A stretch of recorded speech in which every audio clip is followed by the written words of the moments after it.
ओम जय जय जय नमो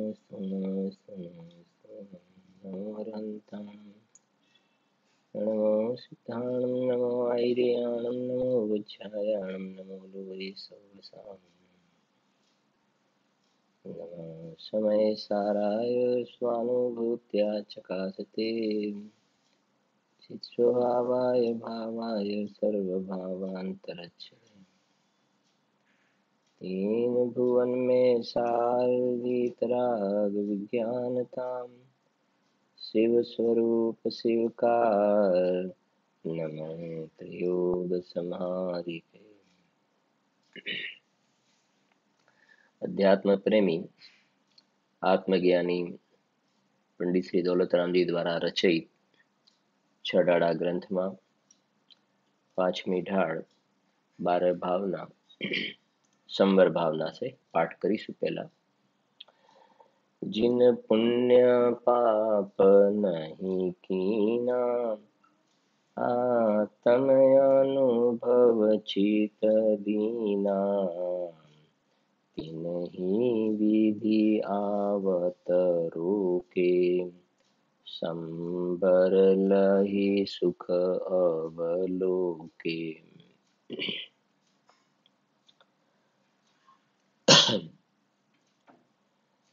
અહીંયા જે સંબર ભાવનામાં પહેલી પંક્તિ છે ને, जिन पुण्य पाप नहीं कीना, શબ્દ છે जिन पुण्य पाप नहीं कीना, તો ત્યાં અન્વયાર્થમાં લખ્યું છે કે જેઓએ શુભ ભાવ અને અશુભ ભાવ કર્યા નથી, શુભ ભાવ અને અશુભ ભાવ કર્યા નથી, જેને પુણ્ય પાપ નહીં કીના, શુભ ભાવ અને અશુભ ભાવ નથી કર્યા,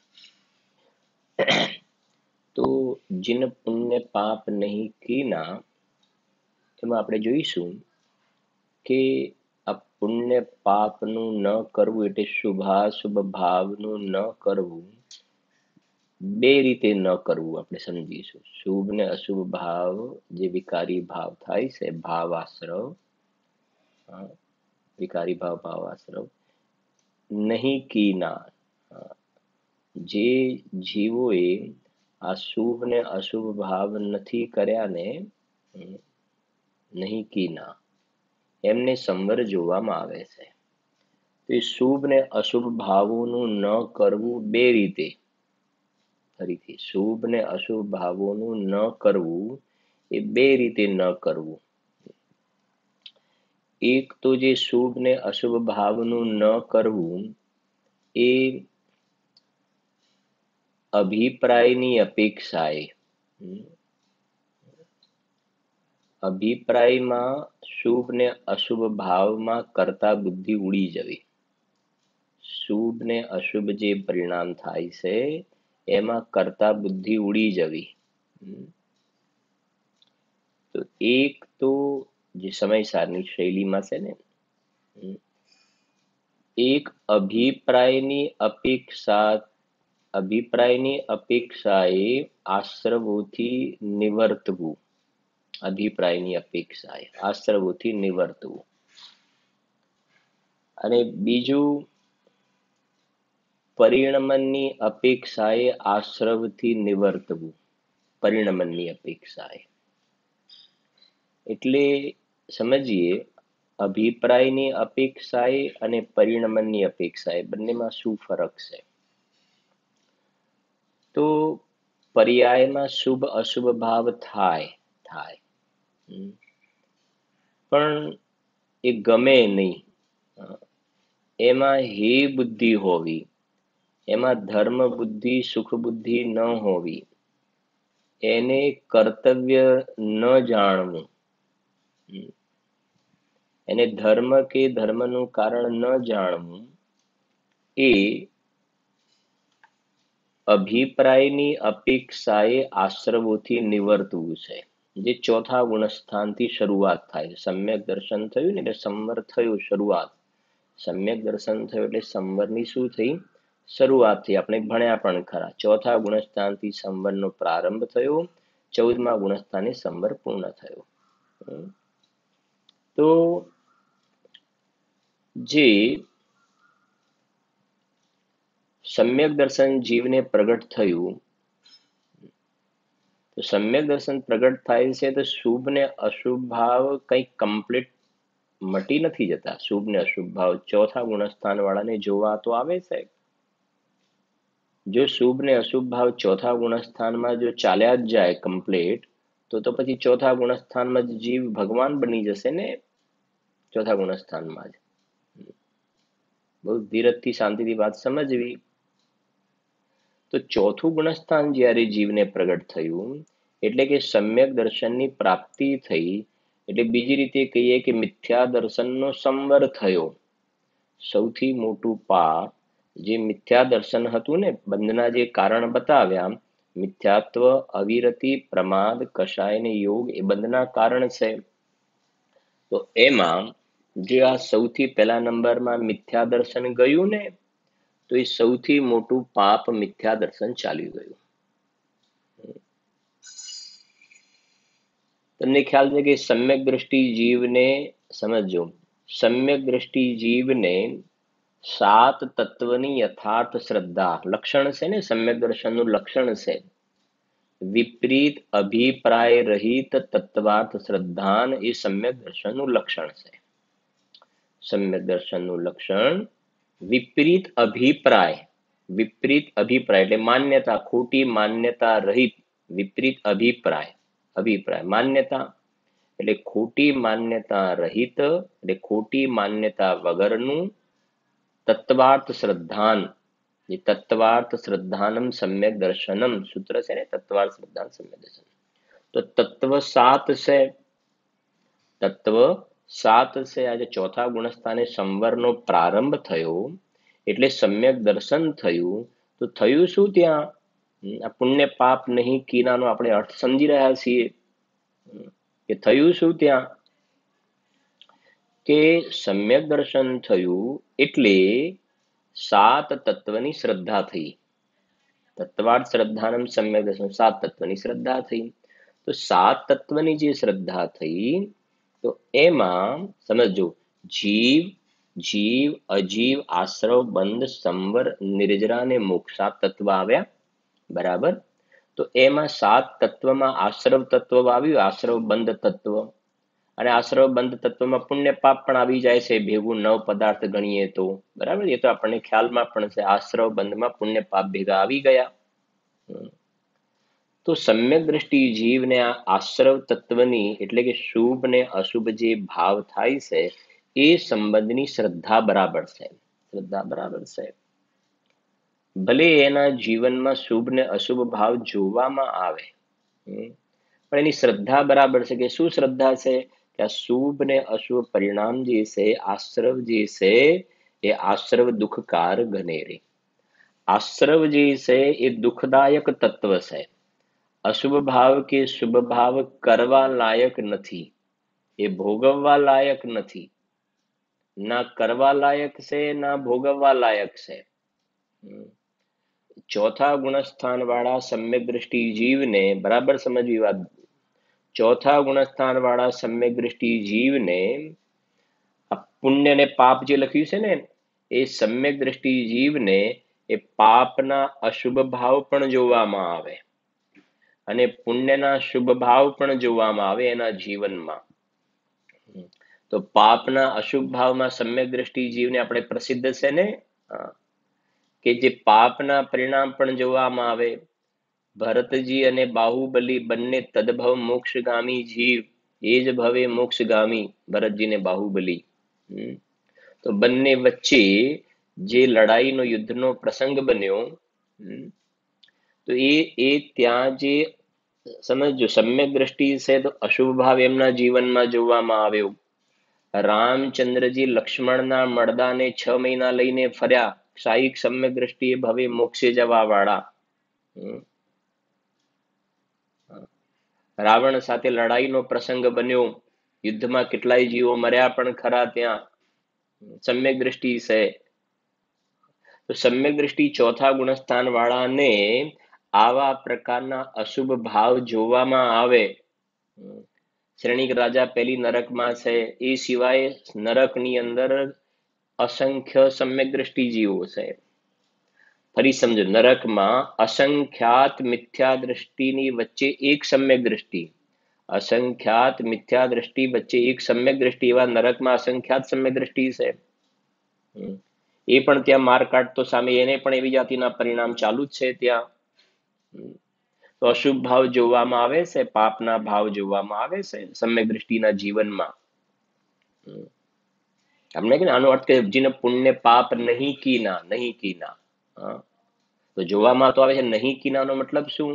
નહીં કીના જે લખ્યું ગાડી કે જેઓએ શુભ ભાવ અને અશુભ ભાવ કર્યા નથી, તો કર્યા નથી આ જોવામાં આવે છે ને. ચોથા વાળાને ઋષભદેવ નીલાંજનાનું નૃત્ય જોતા હતા.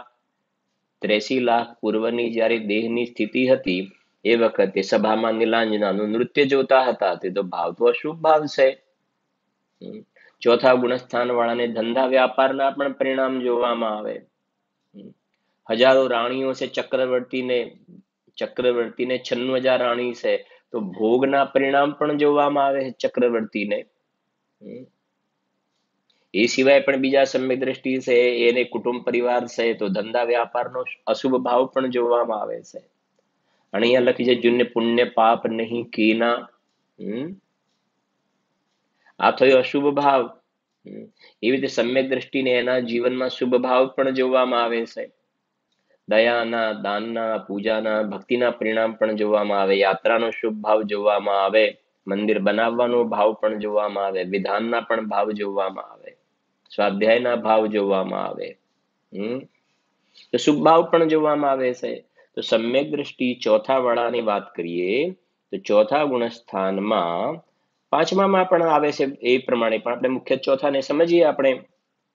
તો ચોથા ગુણસ્થાનમાં જ્યારે જીવને મિથ્યા દર્શન ગયું અને સમ્યક દર્શન પ્રગટ થયું, તો ચોથા ગુણસ્થાન વાળા જીવને એની ભૂમિકા પ્રમાણે, બરાબર સમજવું, ચોથા વાળા જીવને એને એની ભૂમિકા પ્રમાણે શુભ ને અશુભ ભાવ જોવામાં આવે છે શુભ ને અશુભ ભાવ. થોડી લેશ્યા સંબંધીની વાત કરું. લેશ્યા કદાચ થોડી આપણે વચ્ચે વાત કરીએ છીએ. લેશ્યા તો બહુ સમજવા જેવા વિષય છે થોડાક આ બધા, અને આ બધું સમજીશું તો ગુરુદેવ શ્રી કોણ હતા, ગુરુદેવ શ્રી સંબંધમાં ક્યારેક ઘણા બધા પ્રશ્ન થતા હોય છે ને, એ બધા શંકાનું સમાધાન આ તમે સમજશો તો થઈ જશે. કેમ કે કોઈને એમ પ્રશ્ન હોય છે ભાઈ કાનજી સ્વામી ગુરુદેવ શ્રી આટલું બધું જ્ઞાની હતા, તો પછી ગાડીમાં શું કામ બેસતા હતા, વસ્ત્ર શું કામ પહેરતા હતા? તો એ બધી શંકાનું સમાધાન સમજજો. ચોથા ગુણસ્થાન વાળા સમ્યક દ્રષ્ટિ જીવને આ પ્રશ્ન આવે છે ને કે ભાઈ એ વસ્ત્ર પહેરતા હતા, એ શું કહેવાય મોટર કારમાં બેસતા હતા, પ્લેનમાં બેસતા હતા, તો જ્ઞાની હતા, ધર્માત્મા હતા, સમ્યક દ્રષ્ટિ હતા, તો આવું બધું કેમ એમના જીવનમાં જોવામાં આવ્યું? તો વાત એ છે કે ચોથું ગુણસ્થાન અલગ છે અને કુંદકુંદ આચાર્ય, અમૃતચંદ્ર આચાર્ય જે છઠ્ઠા સાતમા ગુણસ્થાનમાં ઝૂલા ઝૂલવા વાળા મુનિરાજ અલગ છે. બરાબર વાત સમજવી. ગુરુદેવ શ્રીનું ચોથું ગુણસ્થાન હતું અને એ જીવને થોડા કાળ પછી એમના જીવનમાં છઠ્ઠું સાતમું ગુણસ્થાન આવશે. બરાબર છે કે નહીં? તો અત્યારે અહીંયા જ્યારે હતા એમનું ગુણસ્થાન ચોથું ગુણસ્થાન હતું. તો ચોથા ગુણસ્થાનની અંદર ચોથા ગુણસ્થાનમાં એમને જે યથા યોગ્ય ભૂમિકા પ્રમાણે જેવી જાતિના રાગ જોવામાં આવે તો રાગ હોઈ શકે છે, એમાં કોઈ જાતિનો વાંધો આવતો નથી. પણ આપણને આ ગુણસ્થાનોની ભૂમિકાની સમજણ નહીં હોવાના કારણે કઈ ભૂમિકામાં કયા કયા પ્રકારનો રાગ સંભવે હોઈ શકે એ આપણને અણઅભ્યાસના કારણે આપણે આ શાસ્ત્રોમાં જ આ વિતરાગી સંતોએ ભગવાને કહેલી વાતો લખેલી છે, પણ આપણને અભ્યાસ નહીં હોવાના કારણે બધા આડા આવડા બધા વિચિત્ર પ્રકારના પ્રશ્ન પણ અંદરમાં ઉત્પન્ન થતા જોવામાં આવે છે. પ્રશ્ન ભલે ઉત્પન્ન થાય એનો વાંધો નથી, પણ એ પ્રશ્નનું શંકાનું જો બરાબર આપણે શાંતિથી જો બરાબર સમજવા માંગીને જો સમજીએ ને તો એનું સમાધાન થઈ શકે એમ છે. સમાધાન થઈ શકે એમ છે. બરાબર સમજવી વાત.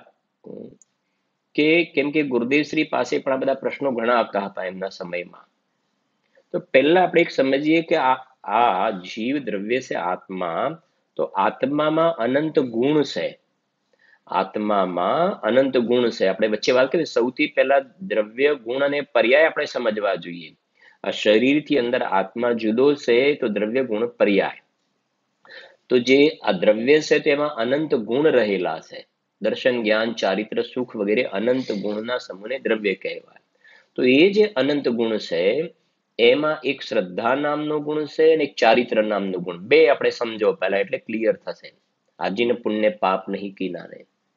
શ્રદ્ધા ગુણ અને બીજો ચારિત્ર ગુણ. શ્રદ્ધા એટલે તમારી માન્યતા, અભિપ્રાય, માન્યતા, બરાબર છે કે નહીં? અને ચારિત્રની અંદર જે આ રાગ દ્વેષના પરિણામ થાય, રાગ દ્વેષ થાય તો પોઝિટિવ થાય તો વિતરાગ. શ્રદ્ધા ગુણ અને ચારિત્ર ગુણ બેને સમજો. શ્રદ્ધા ગુણનું જે પોઝિટિવ જે છે ને એ સમ્યક દર્શન, શ્રદ્ધા ગુણનું નેગેટિવ મિથ્યા દર્શન. શ્રદ્ધા ગુણની પર્યાય હોય, કોઈ પણ ગુણ એની પર્યાય હોય, તો શ્રદ્ધા ગુણ છે એની શુદ્ધ પર્યાય એનું નામ સમ્યક દર્શન. શ્રદ્ધા ગુણની શુદ્ધ પર્યાયનું નામ સમ્યક દર્શન. અને શ્રદ્ધા ગુણની અશુદ્ધ પર્યાય એનું નામ મિથ્યા દર્શન છે. મિથ્યા દર્શન. તો શ્રદ્ધા ગુણની વિપરીત પર્યાયનું નામ મિથ્યા દર્શન, અને સવડી પર્યાયનું નામ, જે આત્માનો અવલંબન લીધું, આત્માનો આશ્રય લીધું, તો સમ્યક દર્શન થયું. બરાબર છે કે નહીં? અને મિથ્યા દર્શનમાં સમ્યક દર્શન થયું તો હું પરમાત્મા છું એવું એને અહમપણું થઈ ગયું, પ્રતીતિ થઈ ગઈ. શ્રદ્ધા એ પ્રતીતિ ભાવ છે. આમ જ છે એવો પ્રતીતિ ભાવ, આમ જ છે એવો પ્રતીતિ ભાવ. તો અંદરમાં હું પરમાત્મા છું એવી જે પ્રતીતિ થઈ, એ શ્રદ્ધા ગુણની શુદ્ધ પર્યાય. અજ્ઞાન દશામાં શું માનતો હતો? આ માન્યતા, અજ્ઞાન દશામાં હું મનુષ્ય છું, હું પુરુષ છું એમ માનતો હતો. સમજાય છે? હું પુરુષ છું, હું સ્ત્રી છું, હું યુવાન છું એમ માનતો હતો. કાળો છું, ધોળો છું, હું મુંબઈ વાળો છું, હું અમદાવાદ વાળો છું, હું અહીંયા વાળો છું, મુંબઈમાં પણ હું અહીંયા ભાયંદર વાળો છું, કે મલાડ વાળો છું, અમદાવાદમાં હું મણિનગર વાળો છું, કે વસ્ત્રાપુર વાળો છું. સમજાય છે કે નહીં? તો એવું જે એને એની જે માન્યતા હતી કે હું પરમાત્મા છું, એ તો એને ભાન નથી. અને પ્રાપ્ત પર્યાયમાં તન્મય થઈ ગયો અને એવો પોતાને માનવા લાગ્યો. એ શ્રદ્ધા ગુણની થઈ વિપરીત પર્યાય થઈ ગયો મિથ્યા દર્શન. ખરેખર તું એવો છે નહીં, તું એવો નથી ખરેખર, તું તો જાણનાર દેખનાર તત્વ છો. તો એ થઈ ગઈ, સમજો, શ્રદ્ધા ગુણની શુદ્ધ પર્યાયની વિપરીત પર્યાય. અને ચારિત્ર ગુણની અંદર શું થાય છે? ચારિત્ર ગુણની અંદર એમાં ચારિત્ર ગુણનું વિપરીત પરિણમન છે તો રાગ દ્વેષ જોવામાં આવે છે, રાગ દ્વેષ. અને સવડું પરિણમન છે તો વિતરાગતા જોવામાં આવે છે. રાગ દ્વેષ અને રાગ દ્વેષનો અભાવ થાય એટલે વિતરાગતા જોવામાં આવે. રાગ, સમજો, રાગ દ્વેષ, અને આ બાજુ આવે રાગ દ્વેષનું એક નામ આપો તો રાગ. તો રાગ અને એની સામે વિતરાગ. પોઝિટિવમાં આવો તો વિતરાગ, નેગેટિવમાં આવો તો રાગ. આ ચારિત્ર ગુણનું. બરાબર છે કે નહીં? હવે સમજજો કે જ્યારે જીવને સમ્યક દર્શન પ્રગટ થાય છે, તો સમ્યક દર્શન પ્રગટ થાય છે તો ચોથા ગુણસ્થાન વાળા સમ્યક દ્રષ્ટિ જીવને એને સમ્યક દર્શન થયું એટલે શ્રદ્ધા ગુણની શુદ્ધ પર્યાય થઈ ગઈ. શ્રદ્ધા ગુણની પર્યાય શુદ્ધ થઈ ગઈ. હવે ચારિત્ર ગુણની અંદર જે રાગ જે છે, ચારિત્ર ગુણમાં રાગ, એ રાગ કેવા કેવા પ્રકારનો હોઈ શકે? ચારિત્ર ગુણની અંદર રાગની ક્વોલિટી આ સમજશો તો આનો સ્પષ્ટ બરાબર જવાબ ખ્યાલ આવશે. કે ચોથા ગુણસ્થાન વાળા જીવને, સમજો, ચોથા ગુણસ્થાન વાળા જીવને એને આ ચારિત્ર ગુણની પર્યાયમાં શુભ ભાવ ને અશુભ ભાવ બે હોઈ શકે. શુભ ભાવ ને અશુભ ભાવ બે હોઈ શકે, બંને હોઈ શકે. પરંતુ બંને આવા જીન પુણ્ય પાપ નહીં કીના, એનું શું પછી? તો શુભ ને અશુભ ભાવ બે જોવામાં તો આવે છે. આત્મ અનુભવ ચિત દીના. બરાબર છે કે નહીં? તિન્હી વિધિ આવત રોકે, તિન્હી વિધિ આવત રોકે. તો સમ્યક દર્શન જ્યારે જીવને થયું, બરાબર સમજો, સમ્યક દર્શન થયું એટલે જે ચારિત્ર મોહ જે કર્મ છે, ચારિત્ર મોહનીય કર્મ, એમાં જે આપણે પ્રસિદ્ધ છે અનંતાનુબંધી અપ્રત્યાખ્યાન પ્રત્યાખ્યાન સંજ્વલન. 4-5 દિવસ પહેલા આપણે તૈયાર કરાવ્યું પણ હતું.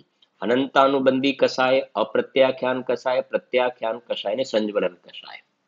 તો જ્યારે જીવને ચોથું ગુણસ્થાન પ્રગટ થયું, ચોથું ગુણસ્થાન મિથ્યા દર્શનનો સંવર થયો, તો મિથ્યા દર્શનની સાથે અનંતાનુબંધી કસાય જોડે જોવામાં આવશે.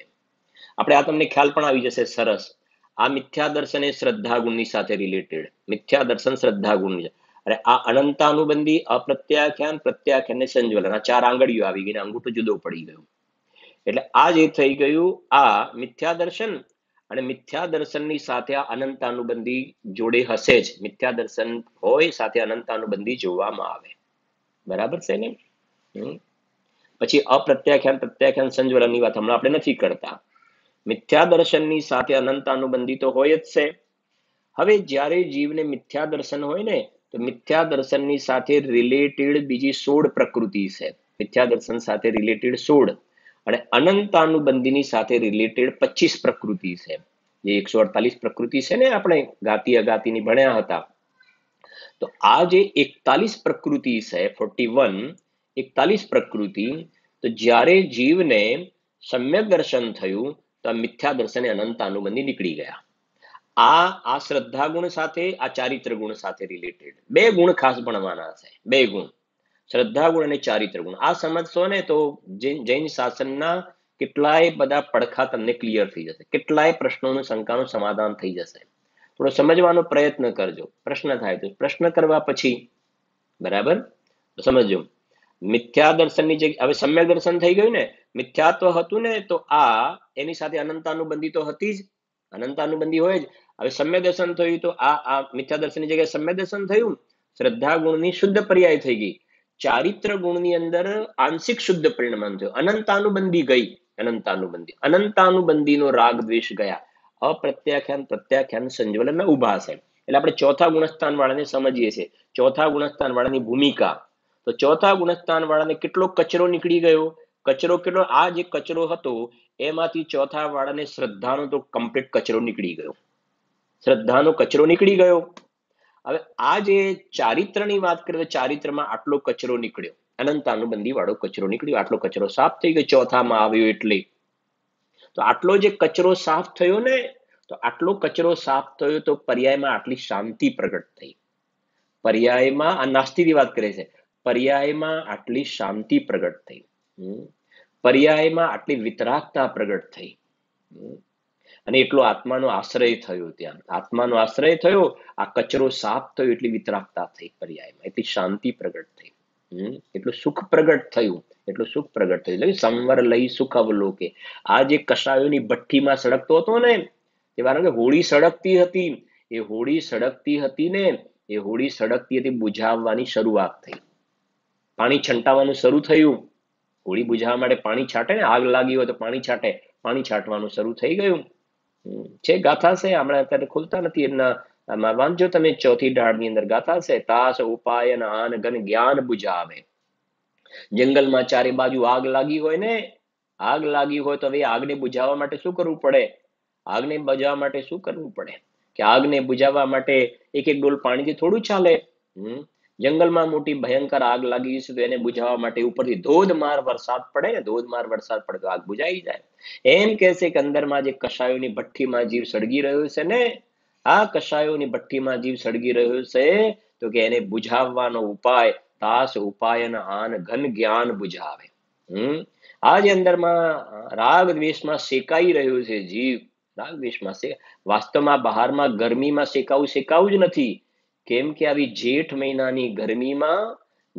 મહિનાની ગરમીમાં મુનિરાજ પહાડની પથ્થરની ઉપર ગરમ શીલા હોય ને, જેઠ તપેરવી આ કરો સુખે સર્વરની શૈલ શિખર મુનિ તપ તપે દાજે નગન શરીર તે ગુરુ મેરે ઉરવસો.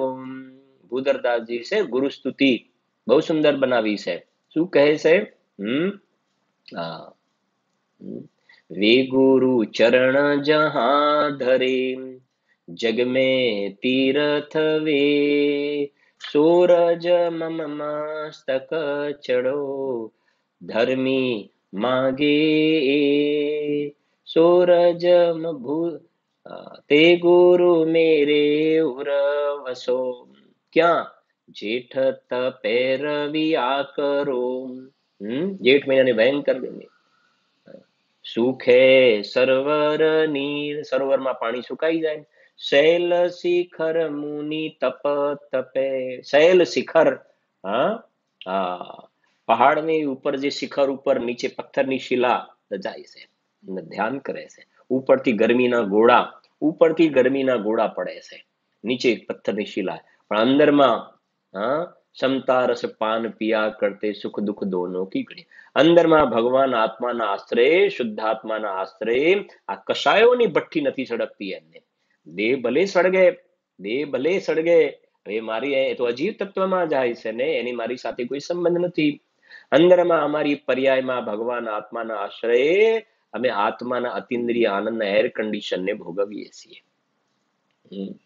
નીચે પથ્થરની શિલા તપેલી, ઉપરથી અગ્નિના ગોળા, પણ અંદરમાં શાંતિ. ત્યારે તું મિથ્યા દ્રષ્ટિ અજ્ઞાની, પહેલા ગુણસ્થાનમાં રહેવા વાળો, બાદશાહી ગુણસ્થાનમાં કષાયોની ભઠ્ઠીમાં સળગી રહ્યો છે ને, હા, તો એ કહે છે કે ઓફિસમાં એર કન્ડિશનમાં બેઠેલો હોય, ઓફિસમાં એર કન્ડિશનમાં બેઠેલો હોય, બહાર ઠંડક એર કન્ડિશનમાં, અને અંદરમાં આઈસ્ક્રીમના 2-3 ગોળા નાખ્યા હોય, અંદરે આઈસ્ક્રીમ ઠંડી નાખેલી હોય, બહારમાં ઠંડક બેઠેલી હોય, પણ અંદર દિમાગમાં પર્યાયની અંદર ક્રોધ માન માયા લોભ કષાયોની ભઠ્ઠીમાં તું સળગી રહ્યો છે, તું સળગી રહ્યો છે, અને તને ભાને નથી બોલવાનું. તું મુનિરાજને આવો વિચાર કે બિચારા મુનિરાજનું શું થતું હશે, બિચારા મુનિરાજ, અરે બિચારો તો તું છે, બિચારો તો તું છે, કષાયોની અગ્નિમાં તું બળી રહ્યો છે. મુનિરાજ તો પંચ પરમેષ્ટિમાંના પરમેષ્ટિ છે, અને પરમેષ્ટિ બિચારા ના હોય. આપણા જે આદર્શ હોય એ બિચારા ના હોય.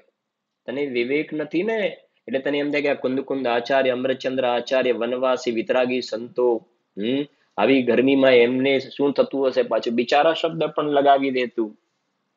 ખબર નથી ને જીવને, આનું નોલેજ નથી, અભ્યાસ નથી. એટલે મેં પહેલા કહ્યું ને, જૈન શાસનને સમજવા માટે, જૈન દર્શનને સમજવા માટે ભાઈ પહેલા થોડોક અભ્યાસ કરો, સ્વાધ્યાય કરો.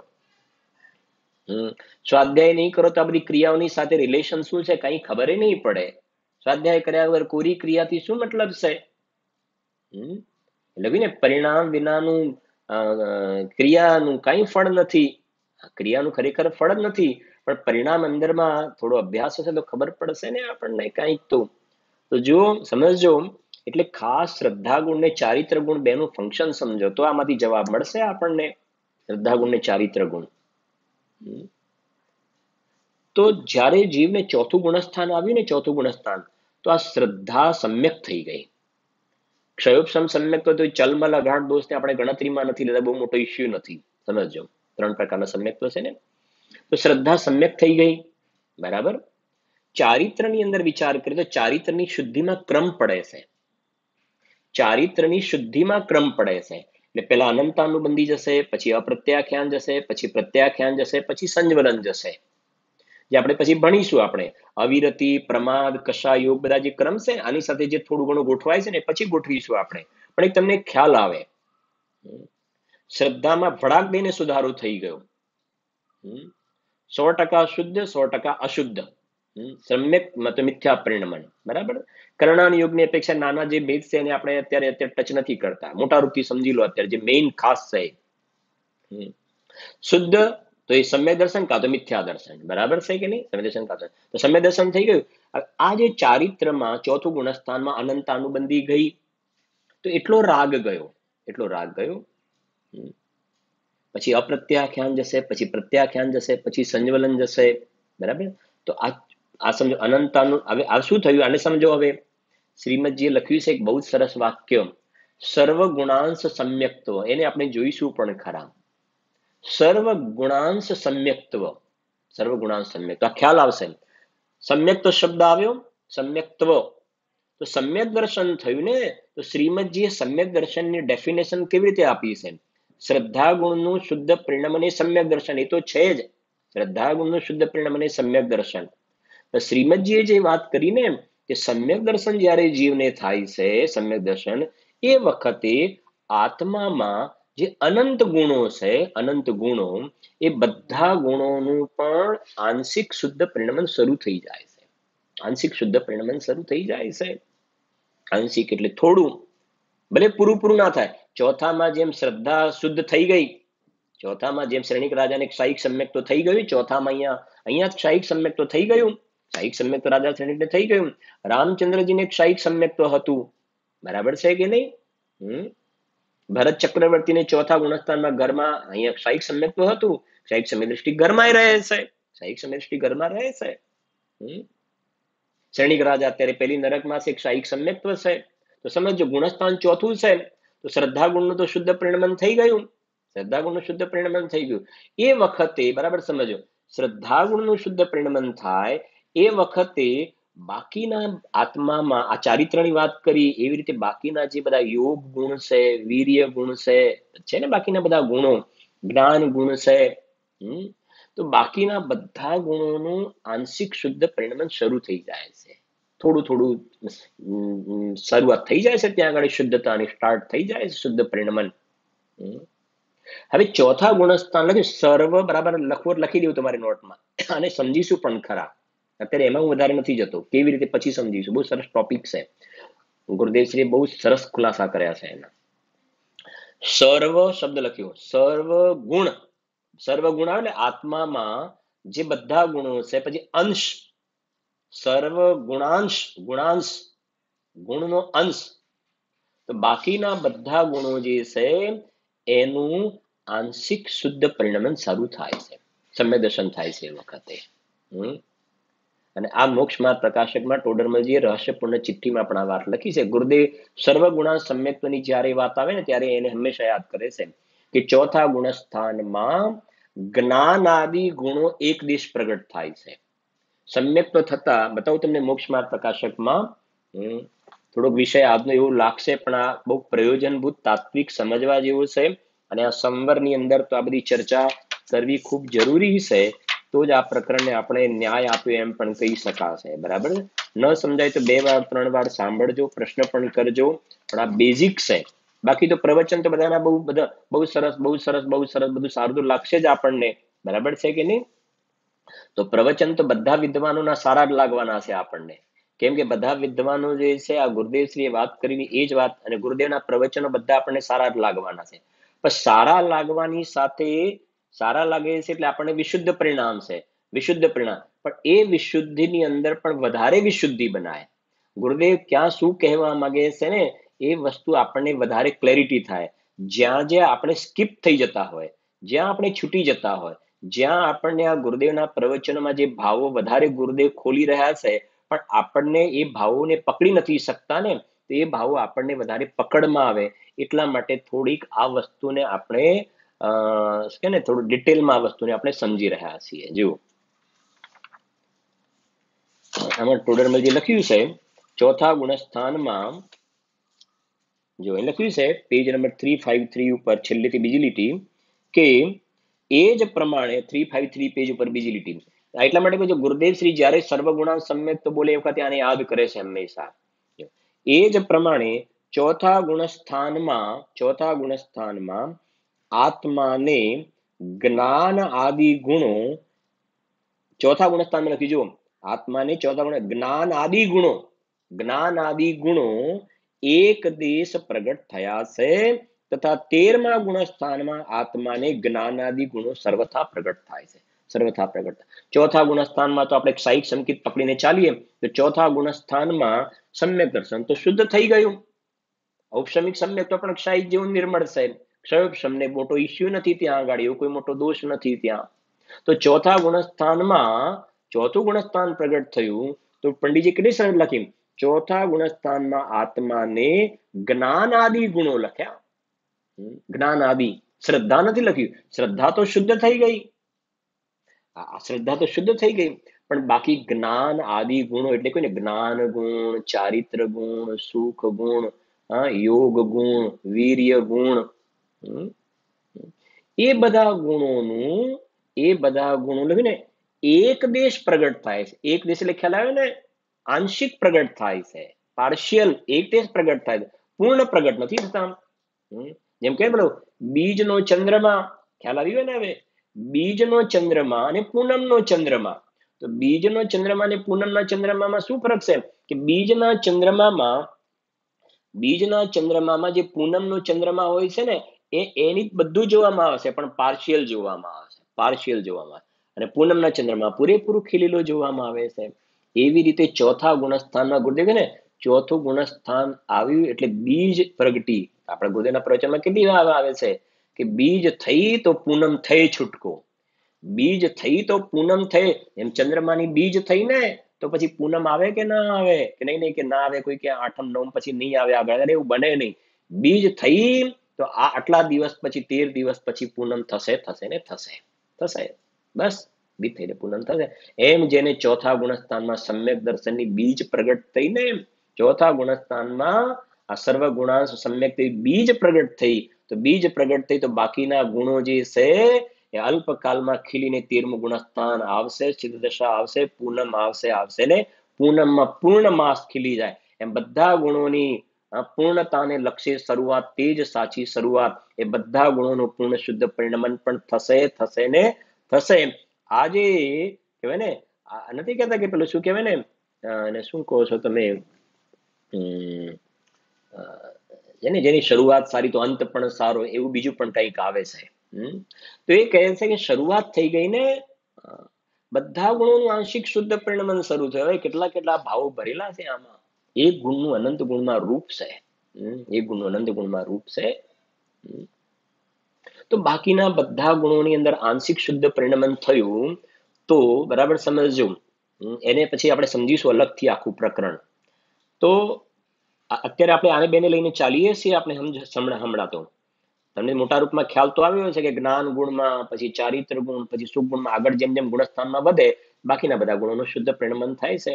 હવે ચોથા ગુણસ્થાનમાં સમજો, સાહિક સમ્યક તો થઈ ગયું, શ્રેણિક રાજાને છે ને અત્યારે, એ ચોથા ગુણસ્થાનમાં જ જો બાકીના બધા ગુણોનું શુદ્ધ પરિણમન થઈ જાય ને, ચોથા તમે વિચારશો તો ખ્યાલ આવશે. ચોથા ગુણસ્થાનમાં બાકીના બધા ગુણોનું શુદ્ધ પરિણમન થઈ જાય તો ચોથા ગુણસ્થાનમાં સમ્યક દર્શન થયું ને, તો ચોથા ગુણસ્થાનમાં આ અનંતાનુબંધી અપ્રત્યાખ્યાન બધું નીકળી જાય, અને ચોથા ગુણસ્થાનમાં જીવ વિતરાગ પણ થઈ જાય, અને જ્ઞાન ગુણ પણ પૂર્ણ શુદ્ધ થઈ જાય, તો ચોથા ગુણસ્થાનમાં જીવ સર્વજ્ઞ પણ થઈ જાય. તો આપણે જે વિતરાગ અને સર્વજ્ઞ 13મા ગુણસ્થાનમાં કહીએ છીએ, વિતરાગ અને સર્વજ્ઞ 13મામાં, એની જગ્યાએ તમારે વિતરાગ અને સર્વજ્ઞ ચોથામાં માનવા પડશે. એ વખતે બાકીના ગુણોનું શુદ્ધ પરિણમન થઈ જાય તો એની શુદ્ધતામાં ક્રમ પડે છે, બાકીના ગુણોની શુદ્ધતામાં ક્રમ પડે છે, એમાં ક્રમ પડે છે. ક્રમ નહીં માનો ને તો કહ્યું ને, ચોથા ગુણસ્થાને 13મું શું કામ, ચોથા ગુણસ્થાને આ તો 13માની વારી વિતરાગ સર્વજ્ઞ, પણ એ ચોથામાં યોગનું કંપન, અયોગી કેવલી કહ્યા ને 14માં, અયોગી કેવલી, તો યોગ ગુણનું કંપન તો 14માં. તો એ કહે છે કે ચોથામાં યોગ ગુણનું પણ કંપન, બસ એટલો મતલબ ચોથામાં જીવ સિદ્ધ થઈ ગયા, સમજી ગયા કે નહીં.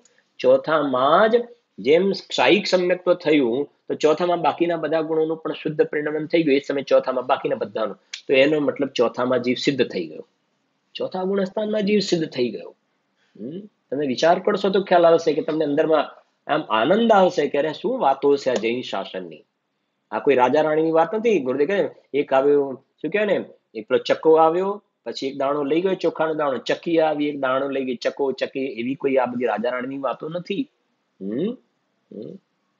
બરાબર છે, સમજવી જોઈએ. આ વાતો તો છે, પણ આ ભગવાન આત્માની ભેદ વિજ્ઞાનની, શુદ્ધાત્માની ભગવાન બનવાની વાતો છે. આત્મકથા છે, આત્મપુરાણ ચાલે છે, આત્મપુરાણ. જેમ પાંડવ પુરાણમાં પાંડવોની કથા હોય, હા, મહાવીર પુરાણમાં મહાવીર ભગવાનની કથા હોય, પાર્શ પુરાણમાં પાર્શનાથ ભગવાનની કથા હોય, આ આત્મપુરાણ ચાલે છે, આ આત્માની કથા ચાલે છે, આત્મપુરાણ. અને મહાવીર ભગવાન, પાર્શનાથ ભગવાન, તીર્થંકર ભગવંતો એ આત્મપુરાણ કયા છે. સમય સાર માને આત્મપુરાણ, નિયમ સાર માને આત્મપુરાણ, પ્રવચન સાર માને આત્મપુરાણ, પંચાસ્તિકાય માને આત્મપુરાણ. કેમ કે એમાં બધા આત્માની વાતો લખેલી છે, આત્મપુરાણ છે અને મારું પુરાણ છે, મારી કથા છે. ગુરુદેવ શ્રી ખૂબ કહે છે છડાના પ્રવચનોની અંદર, શરૂઆતમાં તમે વાંચશો ને, એ દોલતરામ છે ને, તાસ ભ્રમણ કી હે બહુ કથા, પે કછુ કહું કહી મુનિ યથા. તારા પરિભ્રમણની કથા બહુ જ લાંબી છે, પણ સંક્ષિપ્તમાં કહું છું. ત્યારે ગુરુદેવે કહ્યું છે, જેમ પેલા આપણે કહેવાય ને કે આપણે વેકેશનમાં કેવો બીજો ટાઈમ વખતે બેઠા હોય ને, તો નાના છોકરાઓ હોય ને, તો પછી એના મમ્મી પપ્પા હોય એ બધી જૂની બધી વાતો કરે, એના મા બાપ જૂના જમાનાની વાતો કરે બધી. તમારા જમાનામાં આમ હતું ને અમારા દાદાના જમાનામાં આમ હતું, અને એ વખતે જમવા માટે આવું બધું નહીં, કાંઈ ડાઇનિંગ ટેબલ છે ના, વળી નીચે બેસવાનું, અને બધું લીંપણ લીંપેલું હોય, અને પડિયા, લગ્નમાં પડિયા પતરાળા હોય, પડિયા અને પતરાળા એમાં ખાવા પીવાનું વળી. અને આ બધી ગાડીઓ બાડીઓ છોડવું, એ બધા ઘોડા રાખેલા હોય, એક ગામથી બીજે ગામ જવાનું હોય તો એ વખતે આવું બધું, આવા બધા તમારા બધા કપડા ને એ વખતે વળી ધોતી ને જબ્બો ને એ પ્રમાણે બધા વેશ પહેરવેશ હતા. ઘરમાં રહેવાનું કેવું વળી, કેવા બધા માટીના ઘર, ભણવાનું વળી 4 ધોરણ સુધી સ્કૂલમાં, શિક્ષકો પણ એનો ડર પણ કેવો લાગે. અને એ વખતે મહેમાન આવે તો પછી અઠવાડિયું 4 દિવસ રોકાવાના હોય તો પેલું એના કપડા બીજા ઘેર લઈ જાય ને પેલું દાંતણ કરવા પેલું પેલાના ઘેર લઈ જાય ને એ વખતે બધી બધી વાતો માંડે છે ને જગતમાં. હા, બધી વાતો માંડે જૂના જમાનાની. એમ ગુરુદેવ કહે છે એવી રીતે જેમ પેલા મા બાપ ને દાદા અને વડદાદા બધા કેવા હતા એની તું ઘરમાં બધાની સાથે વાતો માંડે છે ને, એમ અહીંયા જિનેન્દ્ર ભગવાને, આ દોલતરામજી એમનું જિનેન્દ્ર ભગવાને કહેલી વાતોને આધાર લઈ અને એ કહે છે કે અમે પણ તારા જૂના ભવોની બધી વાતો કરીએ છીએ. જેમ તું પેલે જૂના જમાના દાદા વડદાદાની વાતો કરે છે ને, એમ તારા જૂના ભવોની વાતો કરીએ છીએ કે આ મિથ્યાત્વ રૂપી દારૂ જે પીધો, આ સમ્યક દર્શન સંવર પ્રગટ ના કર્યું, જો વિમાનવાસી હું થાય સમ્યક દર્શન બિંદુક પાય. તો વિમાનવાસી પણ દેવ થયો, ભવંતરિકમાં પણ ગયો, નરકમાં ગયો, નિગોદમાં ગયો. કેમ કે અમે સમ્યક દર્શન પ્રગટ ના કરીએ. અને જ્યાં સમ્યક દર્શન પ્રગટ થાય છે તો કહ્યું ને એ પ્રમાણે જ્યાં જીવને સમ્યક દર્શનની પ્રાપ્તિ થઈ એ જ વખતે સર્વ ગુણાંશ સમ્યક્ત્વ. તો જે વાત કરીને કે જો ચોથા ગુણ સ્થાને બાકીના બધા ગુણોનું શુદ્ધ પરિણમન થઈ જાય, બધા ગુણોનું, તો ચોથામાં મોક્ષ થઈ જાય. વિચાર કરજો તમે જરાક, ચોથામાં જીવનો મોક્ષ થઈ જાય તો કેટલી ક્યાં સમસ્યા થશે. એનો મતલબ વચ્ચેના ગુણસ્થાન રહ્યા નહીં, મોક્ષ માર્ગ ના રહ્યો. વચ્ચેના ગુણસ્થાન એટલે પછી આ કુંદકુંદ આચાર્ય, અમૃતચંદ્ર આચાર્ય, મુનિ દશા ના રહી ને, મુનિ દશા રહી નહીં ત્યાં તમારે, સાધક દશા જ ના રહી. જો આ બાકીના ગુણોનું આંશિક શુદ્ધ પરિણામ ના માનો તો શું સમસ્યા થાય. એ જ વખતે બધાનું શુદ્ધ માનો તો આ ગડબડ થઈ જશે, મોક્ષ માર્ગ નહીં રહે તમારે. આ શ્રેણી વગેરે નહીં રહે. 13મું ગુણસ્થાન અનંત દશા પણ નહીં રહે, સીધા સિદ્ધ થઈ ગયા. અને તમે વિચાર કરો ને, તો પછી ભગવાનની દિવ્ય ધ્વનિ ના રહી, ભગવાનની દિવ્ય ધ્વનિ જ ના રહી. ભગવાનની દિવ્ય ધ્વનિ ના રહી તો આ દ્વાદશાંગ શાસ્ત્ર વગેરેની રચના અને સમ્યક દર્શનના દેશના લબ્ધિ નિમિત્ત કહી, નિમિત્તના રૂપમાં દેશના લબ્ધિ કમ્પલસરી કહી, તો શાસ્ત્ર ના રહ્યા, ગુરુ ના રહ્યા, તીર્થંકર ભગવાનની દિવ્ય ધ્વનિ ના રહી, તો પછી સમ્યક દર્શનનો પાછો પ્રશ્ન આવ્યો. સમ્યક દર્શન થાય તો એમાં દેવ શાસ્ત્ર ગુરુ જે કહે નિમિત્તભૂત કારણ, ભગવાનની દિવ્ય ધ્વનિ વગર તમને આ વસ્તુ સ્વરૂપ ક્યાંથી સમજવા મળે. તો પછી એનો મતલબ પાછો એ આવે કે સમ્યક દર્શન નહીં થાય પછી તો, એટલે ચોથું ગુણસ્થાન પ્રગટ નહીં થાય. થોડું વિચારશો તો ખ્યાલ આવશે. ખાલી ચોથામાં મોક્ષ માનો ને, તો ચોથામાં મોક્ષ માનો તો વચ્ચેના ગુણસ્થાન નહીં રહે ને, વચ્ચેના ગુણસ્થાન નહીં રહે તો ભગવાનની દિવ્ય ધ્વનિ નહીં રહે ને, તો ભગવાનની દિવ્ય ધ્વનિમાં તો બધી વાત આવેલી છે. તો ચોથું ગુણસ્થાન પણ તને નહીં રહે. એનો મતલબ પહેલા ગુણસ્થાનનું પહેલું ગુણસ્થાન જ રહેશે ત્યાં આગળ, પહેલું ગુણસ્થાનનું પહેલું ગુણસ્થાન રહેશે, મિથ્યા દ્રષ્ટિ રહેશે. એટલે આ એ કેવી એક ઓટોમેટિક વ્યવસ્થા છે. અને સમજો આ બધા ગુણોમાં ભેદ છે ને, બધા ગુણોની અંદર ભેદ છે, માટે તો ગુણસ્થાનના ભેદ ઉભા થાય છે. ગુણના ભેદ છે ને, આ શ્રદ્ધા ગુણ ને ચારિત્ર ગુણમાં ભેદ છે ને, બે અલગ અલગ બંનેના રૂલ છે, બંનેના રૂલ અલગ અલગ છે. ભલે એ કહે છે કે આત્માની અંદર જ રહેલા છે એક ગુણ બીજા ગુણમાં રૂપ છે, છતાં પણ એક ગુણ બીજા ગુણ રૂપે થતો નથી. શ્રદ્ધાની અંદર ક્ષાયિક થઈ ગયું, શ્રદ્ધા શુદ્ધ થઈ ગઈ, ચારિત્રની શુદ્ધિની અંદર શું થાય છે, ચારિત્રમાં શુદ્ધિમાં આવો ક્રમ પડતો જોવામાં આવે છે. અને જ્યારે જીવને સમ્યક દર્શન થાય છે, તો સમ્યક દર્શન જે વખતે થયું એ વખતે એની સાથે અનંત અનુબંધી કસાય ઓલરેડી નીકળી જશે, અને એની સાથે અનંત અનુબંધી નીકળી એટલે એટલે ત્યાં મિથ્યાત્વની સાથે રિલેટેડ 16, એને આપણે કાલે જોઈશું, મિથ્યાત્વની સાથે રિલેટેડ 16 અને અનંતાનુબંધીની સાથે રિલેટેડ 25, એટલે જે પેલી જડ કર્મની પ્રકૃતિઓ છે ને, 148 પ્રકૃતિઓ જે જોઈ છે ને, તો એ કહે છે એ સમ્યક્ત્વ પ્રગટ થતા જીવને આ 41 પ્રકૃતિઓનો બંધ મટી જાય છે. આ ત્રીજી લીટી છે ને, બીજી લીટીમાં ત્રીજું પદ છે, તિન્હિ વિધિ આવત રોકે. આવું સમ્યક દર્શન જ્યાં જીવને પ્રગટ થાય છે, તો પ્રગટ થાય છે તો એને 41 પ્રકૃતિઓનો બંધ રોકાઈ જાય છે. કેમ? કેમ કે સમ્યક દ્રષ્ટિ જીવના જીવનમાં, સમજો, સમ્યક દ્રષ્ટિ જીવના જીવનમાં આ સમજો, હવે આ આપણે શ્રદ્ધા ગુણની શુદ્ધ પ્રિયા થઈ, ચારિત્રમાં અનંતાનુબંધી ગઈ ને, અપ્રત્યાખ્યાન પ્રત્યાખ્યાન સંજ્વલન કશાય એના જીવનમાં જોવામાં આવે છે, એના જીવનમાં જોવામાં આવે છે. હવે એના જીવનમાં આ જોવામાં આવે તો એમાં એને શુભ ભાવ ને અશુભ ભાવ બે જોવામાં આવે, શુભ ને અશુભ ભાવ બે જોવામાં આવે છે. આવા ભાવ જોવામાં આવતા હોવા છતાં એ સમ્યક દ્રષ્ટિ ધર્માત્માને આમાં ઉપાદે બુદ્ધિ સુખ બુદ્ધિ હોતી નથી, ભલે જોવામાં આવે. જેમ આપણને રોગ આવ્યો, એને સમજીશું આપણે કાલે, રોગ આવ્યો, બરાબર ને, અત્યારે રોગ કોરોના ચાલી જ રહ્યો, સમજો કોરોના આવ્યો તો ગમે કે ના ગમે, આવી તો ગયો જ છે, પણ ગમે કે ના ગમે નહીં, આવ્યો ખરો પણ ગમે નહીં, બરાબર છે કે નહીં? એવી રીતે સમ્યક દ્રષ્ટિ જીવને આ અપ્રત્યાખ્યાન પ્રત્યાખ્યાન સંજ્વલનનો રાગ રૂપી કોરોના જોવામાં આવે છે, અને એમાં એ શુભ ને અશુભ ભાવ જોવામાં આવે છે, પણ એને ગમતો નથી રાગ, રાગ નથી ગમતો, બસ આ ફરક છે. જેમ આ શરીરમાં રોગ આવે તો આવ્યો ખરો પણ ગમે નહીં, બરાબર છે કે નહીં? એમ સમ્યક દ્રષ્ટિને રાગ છે પણ એ ગમતો નથી, એનું નામ છે નહીં કીના. જ્યારે મિથ્યા દ્રષ્ટિ જીવને રાગ ગમે છે, આટલો ફરક છે. એની ચર્ચા આપણે કાલે કરીશું વિસ્તારથી, એટલે વધારે ખ્યાલ આવશે.